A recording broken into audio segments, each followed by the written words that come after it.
afraid. Somebody had to do what we did, and I did a 90-day pause for the people that didn't retaliate, and that's what I did with China, because they did retaliate. And there'll be fair deals. I just want fair. There will be fair deals for everybody. China didn't issue a statement.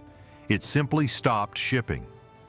In the span of a single week, rare earth exports vanished. U.S. ports sat empty, and Treasury Secretary Scott Bessent found himself desperately trying to get a call with Xi Jinping, all while publicly claiming that America was stronger than ever.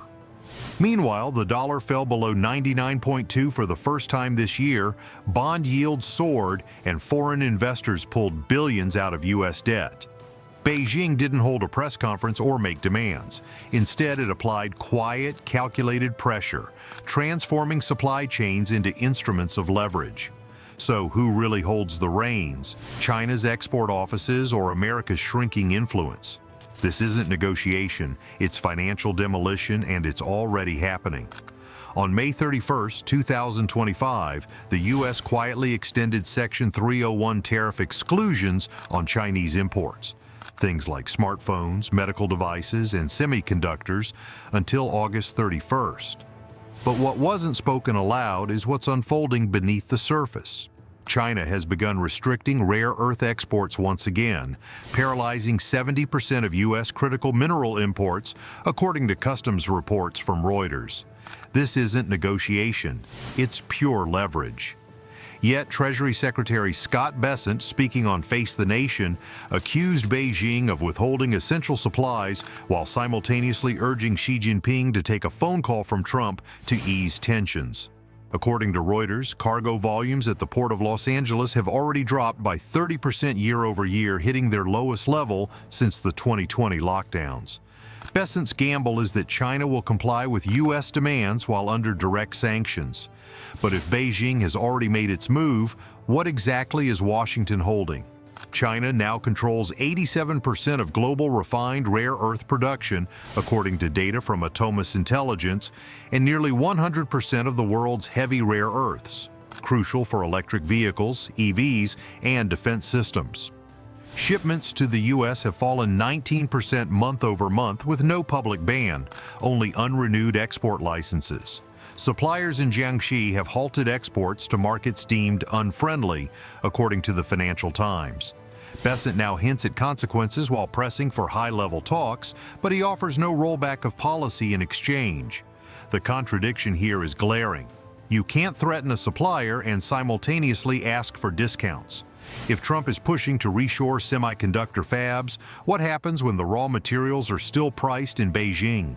Even as the U.S. extended tariff exemptions, Washington moved to tighten export controls further, expanding the ban on chip design software like Synopsys and Cadence for Chinese use through the Bureau of Industry and Security. The Wall Street Journal confirmed that secondary sanctions are under review for allies purchasing Huawei's 7-nanometer chips. Meanwhile, Senator Marco Rubio pushed for mass visa revocations targeting 300,000 Chinese students. Yet Bessent insists this isn't decoupling, it's de-risking. Beijing isn't buying it.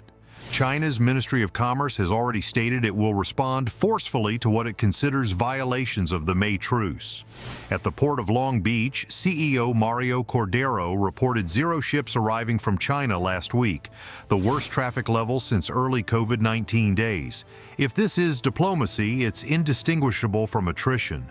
But what happens when companies can't afford to wait for policy to catch up? The cost of this trade war is no longer theoretical. Since Trump's 145% retaliatory tariff went into effect in May, importers have stopped gambling on stable policies.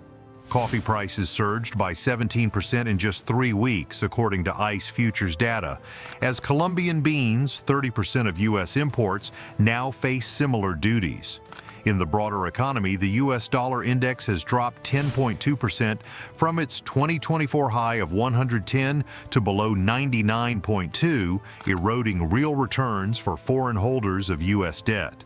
Bloomberg reports that the yen-carry trade, a key driver of global dollar demand, is unwinding as Japan's 10-year yields hit 1.5%, their highest level since 2012.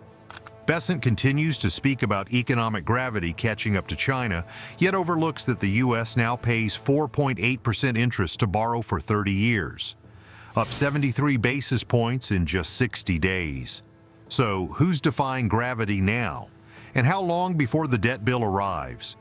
On May 30th, the U.S. 5-year Treasury auction posted its weakest foreign demand since 2019, with indirect bids dropping to 56% according to Treasury data.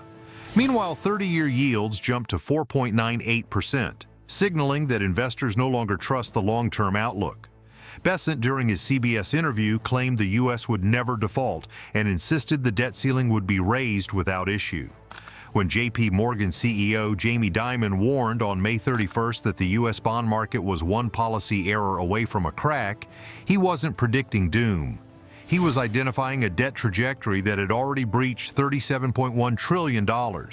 Speaking at the Reagan National Economic Forum, Dimon pointed to unchecked fiscal stimulus and post-COVID quantitative easing as key contributors to a fragile Treasury ecosystem now buckling under a $2.5 trillion deficit expansion. Yet Besant didn't respond with data. He dismissed Dimon entirely, undermining credibility instead of addressing the core issues. Meanwhile, Bloomberg reports that foreign holdings of U.S. Treasuries fell to $7.4 trillion in April, down $110 billion in just 60 days. If you found this video insightful, don't forget to hit that subscribe button. Stay tuned for more updates and content. We've got plenty more coming your way. If Wall Street is warning of a fracture and Washington is selling reassurance, who's actually planning for the future? Back in January, Besant and Trump promised 90 deals in 90 days. 5 months later, only one deal with the UK has materialized, and even that hasn't shifted shipping volumes. According to the Port of Los Angeles, cargo traffic from China dropped to zero on May 10th, a collapse not seen since the 2020 bottlenecks. Retailers in San Pedro Bay are reporting shortages in electronics and raw materials, while procurement contracts from Shanghai have been stalled indefinitely due to tariff risks. Axios confirmed that Beijing has halted all tech shipments not under long-term contracts, citing policy uncertainty and counterparty instability.